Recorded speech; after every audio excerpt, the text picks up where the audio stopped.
Hello guys, welcome back to Bear Tony's Projects. In today's video, I'm going to be showing you how to use SimFlow and Peer Reviewer to make aerodynamic modelings of your designs. To do this, you have to first download and install SimFlow on your system. I am using Ubuntu, and it's all native to it, and it's all local. But you also need to install Peer Reviewer, and you need to install OpenFOAM as its dependency, so make sure you have that installed. Peer Reviewer is also really important later on when we're actually viewing the results, so make sure you have that installed and SimFlow is working. To start, we click New, and we create a case name, and we can just say Test3, create that, and we have this, just a blank screen, geometry, mesh, hex meshing, simulation, blank, right here. First, you want to add new. You can create basic shapes here, but I have not a complex shape, but a custom shape. So I'm going to go here, go to my downloads, and it can be either an object file or an STL file. I'm going to use an STL file. Open that up. I'm going to use inches, since I'm most familiar with that. So I'm going to use inches, and click OK. And then you can see here, it has opened up my shape in a 3D viewer. And this is my prototype wing. It's not very efficient, as you'll see later, but we'll see about that. Next, we want to go to hex meshing. I want to click this button here. Next, we want to go to base, and it has create this little mesh box right here. But we want this to cover the whole thing since we're trying to test this whole part. So you could set it manually here to your dimensions, but I'm just going to click auto size, and you can see here it fits the shape of the object. Next, divisions are how accurate or how specific you want it. I'm going to go 50, 15, 50. Mind you, the more you increase this, the more intensive it is on the next process, or in the simulating process. As you can see here, the boxes got 5 times smaller from that in every dimension. Just to make it equal. You don't have to keep it equal, but I'm just making it equal. Next, we have these boundaries. These boundaries are very important. They tell where the air is coming from, where the air is exiting, the top, the bottom, the left, and the right. So first of all, my x minus the bottom side, because I want the air, actually let me get rid of the, oh, never mind. I want the air to flow from here across the wing to the back. So x minus, as you can see here, is this one right here. And so I want that to be my outlet, or where the air is exiting. Next, I want my x plus, or inlet, our front right here to be our inlet. So I'm going to set this to inlet. And then also, I'm going to set y minus. Where is it right here? Y minus is the sides right here. I want to set this to symmetry, since these are the sides. I'm going to set this to symmetry. I'm going to set this to symmetry as well. And then I'm going to set y plus, which is this side right here. I'm going to set this to right. Set this to right. And then z minus is, I don't know if you have a good angle, but z minus is the bottom. As you can see here, z plus is the top. So I'm going to set z minus to bottom and z plus to top. Okay.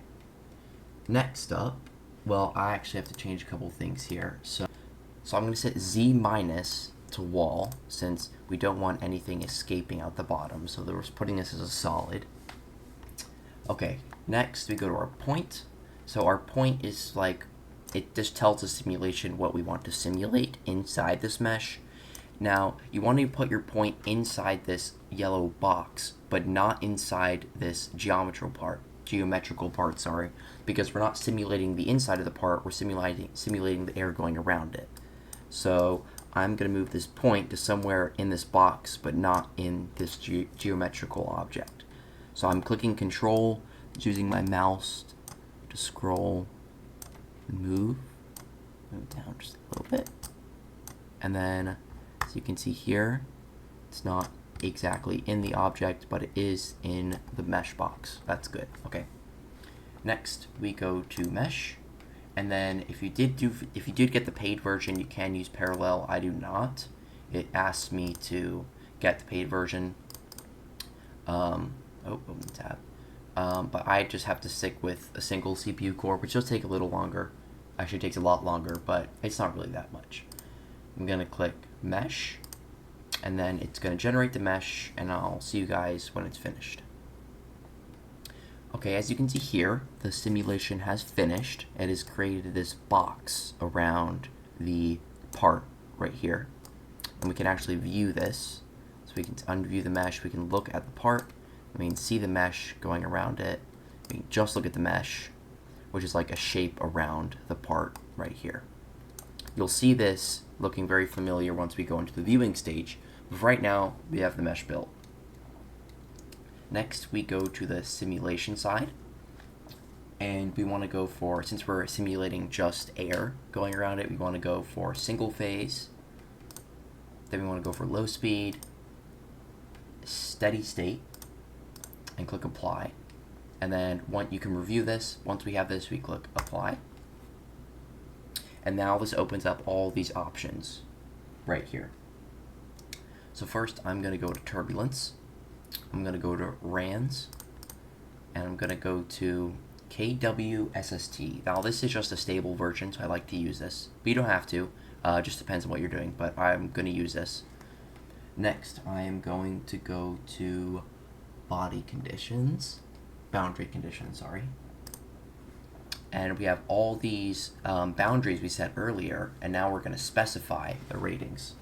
So bottom, we're going to go flow to 0 gradient and no slip, like this. Turbulence, we're going to also set all these to standard wall function, because this is the bottom. There should be very little air, there should be no air, interacting with it. Next, we should go to our inlet, and this inlet, as we can see here, this is the air coming into it, so this is important.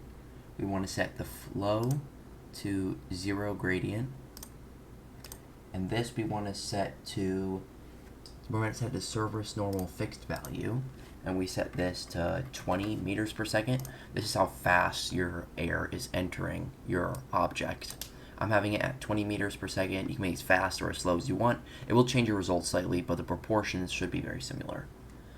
And then I'll go to turbulence, and then I'll set this to turbulent intensity inlet, which it already is there. And if we want to be no turbulence, I just want to test the efficiency of it, not the how turbulence affects it. So I'm going to set this to an incredibly low number. I found that 5E-03 is the lowest number that I can get it to. That works. For W, I'll set this to turbulent mixing length inlet, and I'll keep this value. This is good. Next, I'll go to outlet, and I'll set the flow to fixed value, which it is. It's already at 0. That's good. And I'll set U to, well, it's already set, pressure inlet outlet velocity. Keep it like that. I go to turbulence. Turbulence, I am going to go with 0 gradient as well. This is what we want, 0 gradient. And then I'm going to go to my right, go to flow. P, I'm going to make this 0 gradient. U, I'm going to make this slip. Then I'm going to go to turbulence, set this to both 0 gradient as well, since we don't want anything on the sides. 0 gradient, 0 gradient. Then I'll go to symmetry, and then I'm literally just going to set everything set to symmetry. Just leave it like that. Top, we are going to go with P and U. U is going to be set to slip. P is going to be set to 0 gradient. Where is that? 0 gradient. And then we don't want the top with anything. And turbulence, we're going to set the turbulence with, I'm also going to set the K and the W to 0 gradient as well. And finally, we have our physical geometrical body itself. We are going to set the P and the U to 0 gradient and no slip, like it is right here. Turbulence, we're all going to set to standard wall function. After that has been met, we're going to go to motion monitors. We're going to go to, you can do all these if you want, but I'm going to go to forces, and then I'm going to set, because we're monitoring our geometrical shape, so I'm going to monitor this wing type 2 body. Remember, that's my STL file I imported. After that, I am going to go and click run. And you can change the number of iterations. I just think 100 is good. And then I'll click run. And then, as you can see, it's simulating. And once this number gets to 100, then the simulation is complete. And during this time, make sure you have ParaViewer installed, as the next step we will look at this data it is collected. Remember, if you change that accuracy variable earlier, this will take a lot longer. Okay, mine is completed. Click OK, calculation finishing. I'm going to click post-processing. Then I'm going to click this little icon right here, and this is the ParaViewer symbol, the 3 stripes. I'm going to click it. It should open ParaViewer and import my test3.foam, or my file that contains all the values. If I look at it, here is the thing. Here it is, the test thing. You can say the outline of the shape is here and the values are here. Before I do anything else, I want to change the color of this so it reflects more to what I know. So I'm going to click edit color map. Then I am going to do, where is it? Oh, not that one. I'm going to click turbo right here, and then I'm going to set this to 20. And then I'm going to import what's it called? The 3D model again, so we can get a better understanding what is working, what is not working. So I'm going to go to my downloads, and I have my object file. I just thought this wavefront OBJ file seems to work for me. I couldn't find an STL, all these accepted ones. Might just be blind, but I couldn't find anything, so I'm going to do an object file. Click OK, and then we should see that it has imported, but it has imported to a huge size. This is not comparable. We can't do anything to this. So I'm going to click apply, so we actually import it. So then I'm going to go to filters, alphabetical, and then I'm going to go to transform, and then you can see the scaling here. And then for me, I found that 0.025, 0.025 on all 3 axes is enough to scale it back down. I'm going to click apply, apply again. If I zoom in, we should get this model right here, which reflects, oh, that's weird, never seen that before. It goes down. Well, we should see this. And then I'm also going to transform it as well. So I'm going to edit here. I should get the transform. Okay, sorry about that. So I scaled it down to 0.025. Something was messing up. I'm not really sure what it was. And then I'm going to translate -1 back, so just we can see the thing on this map, so it's not completely overlapping, so we can see the inside values.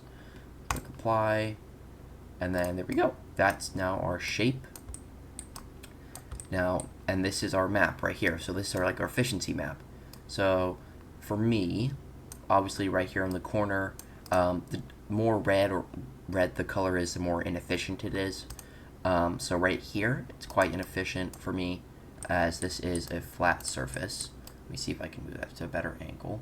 Where is it? Right here, this is a flat surface, so that is why this value is orange. And then, obviously, well, this is where it attaches to the airplane, so this is obviously going to be very inefficient. And then I'm pretty sure this part is literally just a flat thing right here, or it's a little curved, but you can see it's a little flat. That's why this is showing very red. At this part over here, very efficient, since it's literally just a triangle decreasing this way. So that's why it is green and blue. Yes, so right here, it's a triangle decreasing down, so you can see that the green, it's getting greener and more blue, which shows the inefficiency. I'm not sure why there's a splotch there. Maybe I put something in my 3D model that I can't see, but here it is. So I hope you guys enjoyed this video. It's pretty crude, pretty elementary, but it's just a really basic way of viewing your shapes. and simulating them in 3D space with aerodynamic constraints. Thank you.